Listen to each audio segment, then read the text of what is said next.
Hello students, I am Shubhangi Jain and this is part 2 of your chapter number 18 in science, that is pollution of air and water. So after the causes of air pollution, we will learn about the effects of air pollution. Air pollution affects, इसकी वजह से क्या होता है, हमारे plants, animals और climatic condition बहुत ज़्यादा अफेक्ट होती है. क्या ऐसे इफेक्ट है इसके? तो पहला है smoke. The word smoke is derive from the combination of two words smoke और फॉग. स्मोक और फॉग मिलके दो वर्ड्स क्या बनाते हैं? स्मोक बनाते हैं. It is formed when various gases, water vapor and smoke settle on dust particles. जब हमारे डस्ट पार्टिकल्स पे गैसेस और वाटर वेपर ऊपर लेयर बना लेते हैं तो उसकी वजह से क्या क्रिएट हो जाता है? स्मोक क्रिएट होता है. Gases that are responsible in the formation of smoke are produced when fuel. जब हम फ्यूल्स को जलाते हैं तो उसकी वजह से क्या है? गैसेस किस पर बन जाती हैं? गैसेस हमारी सेटल हो जाती हैं on the particles of dust. So smoke की वजह से क्या होता है? It reduces our visibility and forms a layer of haze in the atmosphere. Atmosphere में ये एक धुंधलापन की लेयर बना देती है और हमारी विजिबिलिटी को क्या करती है? कम करती है, रिड्यूस करती है. एडवर्सली इफेक्ट, इसकी वजह से हमारे लंग्स भी इफेक्ट होते हैं. हमें ब्रीदिंग में प्रॉब्लम आने लग जाती है, हमें इनहेल करने में पेन होता है, हमें बार बार छींक आने लगती है, खांसी आने लगती है. It can cause eye and nose irritation. इसकी वजह से हमारी आईज और नोज में भी इरिटेशन हो सकता है. और स्मोक की वजह से होने वाली डिजीजेस कौन कौन सी है? Emphysema, bronchitis and asthma.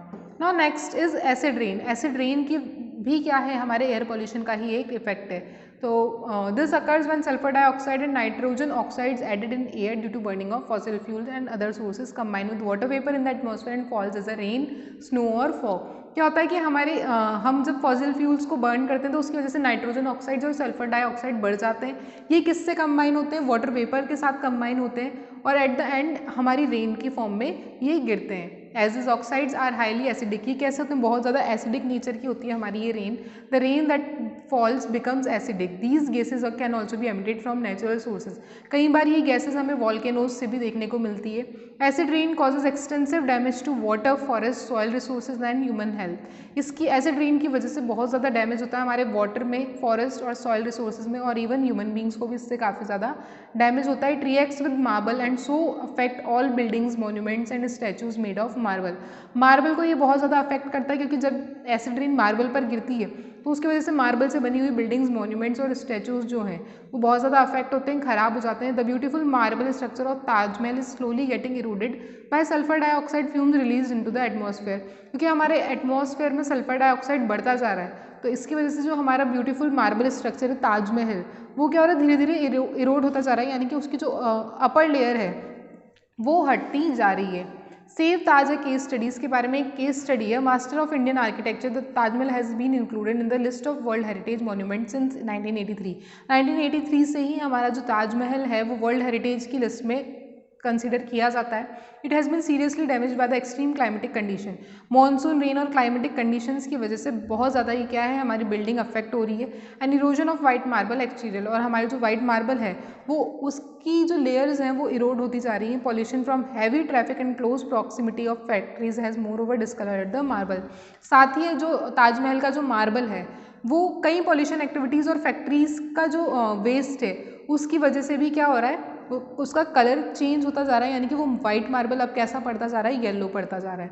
Monuments lovers through public interest petitions have achieved a breakthrough and following the steps are being taken to protect the monument. अब हम इस मॉन्यूमेंट का जो प्रोटेक्शन है वो कैसे करते हैं? कुछ फॉलोइंग स्टेप्स है जिनको हम फॉलो कर सकते हैं. To reduce pollution, a green buffer zone tree plantation has been created around Taj.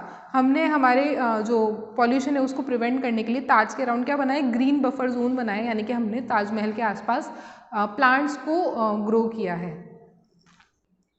Second steps, various coal-based industrial units have been asked to switch to gas-based fuel और close down the units. कई जो आसपास की industries हैं उनको मना किया गया है, रोका गया है कि वो अपने फ्यूल में गैस का यूज़ नहीं कर सकते और उनको जो बड़ी बड़ी इंडस्ट्रीज़ हैं उनको क्लोज करने तक को भी बोला गया है. Main industrial units have already face closure of operation. इसकी वजह से कई यूनिट्स जो हमारी इंडस्ट्रीज़ हैं वो बंद हो चुकी हैं.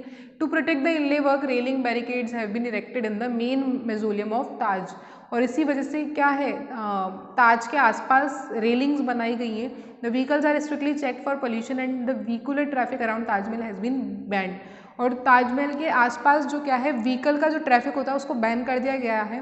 साथ ही the parking is kept at a safe distance, और पार्किंग जो है व्हीकल्स की वो थोड़ी डिस्टेंस पे रखी गई है ताकि उसका जो डायरेक्ट डैमेज है वो ताजमहल पे ना हो।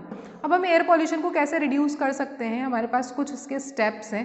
पहला, using alternate sources of energy. हम जहाँ पे फ्यूल का यूज़ करते हैं वहाँ पे हम विंड एनर्जी और सोलर एनर्जी को यूज़ करेंगे तो एयर पॉल्यूशन कम होगा।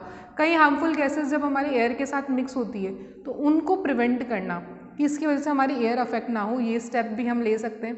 थर्ड है enforcing smoke emission test and certification to all the motor vehicles. जितने भी मोटर व्हीकल्स हैं उनको एमिशन टेस्ट और इसका सर्टिफिकेट होना कंपलसरी करना होगा। Using unleaded petrol that minimises air pollution. हमें पेट्रोल जो यूज़ करते हैं वो अनलीडेड होना चाहिए, उसमें लीड की क्वांटिटी कम होनी चाहिए या नहीं होनी चाहिए, तब हमारा एयर पॉल्यूशन रिड्यूस हो सकता है। नेक्स्ट है हमारे पास using cleaner fuels, improved stoves and better ventilation to reduce indoor air pollution.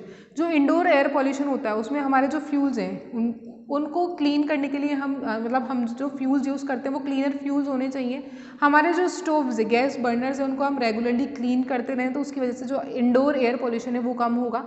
Building factories away from cities, cities से दूर फैक्ट्रीज़ का कंस्ट्रक्शन होना।